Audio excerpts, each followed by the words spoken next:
નમસ્કાર, હું છું પ્રેરણા. આપ જોઈ રહ્યા છો ન્યૂઝ ગુજરાતના મહત્વના સમાચારની વિસ્તારથી વાત કરીએ તો કામરેજ વિસ્તારમાં દર ચોમાસે હજારો લોકો માટે મુસીબત બનતી ખાડીની સમસ્યાનો ઉકેલ લાવવા માટે આમ આદમી પાર્ટી મેદાને આવી છે. વર્ષોથી પડતર આ પ્રશ્ન મુદ્દે તંત્ર અને સત્તાધારી પક્ષની ઉદાસીનતા સામે આપ દ્વારા ખાડી કિનારે મંડપ નાખી એક દિવસીય ધરણા પ્રદર્શન કરવામાં આવ્યું હતું. આ દરમિયાન કાર્યકર્તાઓએ મુખ્યમંત્રી અને સ્થાનિક નેતાઓના માસ્ક પહેરી ખાડીમાં ઉતરી સાફ સફાઈ કરી અનોખો વિરોધ નોંધાવ્યો હતો.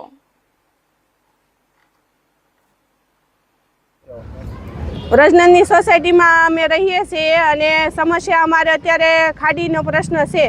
ખાડીનો પ્રશ્ન અત્યારે સોલ્વ કરવામાં આવે અને ખાડીની સફાઈ અને એ બધું કરવામાં આવે, જેથી કરીને અમે આવતા ચોમાસામાં પાણી ન આવે.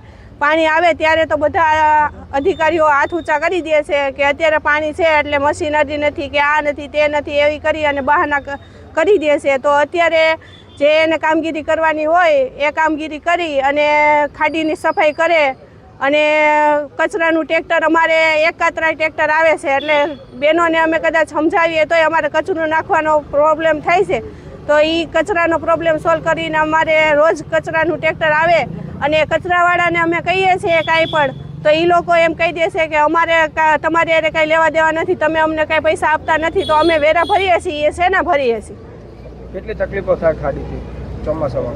ખાડીથી પાણી તો ઘરમાં આવે જ છે મેન, પછી પાણી આવવાથી અમારી ઘર વખરી બગડે છે, બાળકો બીમાર પડે છે, વૃદ્ધો બીમાર પડે છે અને મકાન અમે એવા અત્યારે એવી હાલતમાં છે કે અમે લાઈફમાં મકાન એકવાર કરી શકીએ એમ છે, પછી અમે પાછું મકાન કરી શકીએ એમ નથી. તો આવી પરિસ્થિતિમાં અમારી સોસાયટીનો મકાન કોઈ લેવાય તૈયાર નથી થતું. મારું નામ જેડી કથિરિયા, કામરેજ તાલુકા પંચાયત વિપક્ષ નેતા આમ આદમી પાર્ટી. કઈ બાબતને લઈને વિરોધ પ્રદર્શન? મારો વિસ્તાર છે એમાં ઘણા સમયથી ખાડીનો મોટો પ્રશ્ન છે.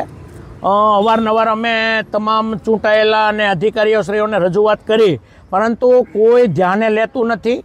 અમારી 3 મુખ્ય માંગ છે. જે પુલ તૂટ્યા છે એમની ઉપર સ્લેબ લગાવવામાં આવે, જ્યાં જ્યાં ખાડી પસાર થાય છે ત્યાં પતરા લગાવવામાં આવે અને જ્યાં દબાણો છે એ દબાણો દૂર કરી અને ખાડીની સફાઈ પૂરેપૂરી કરવામાં આવે.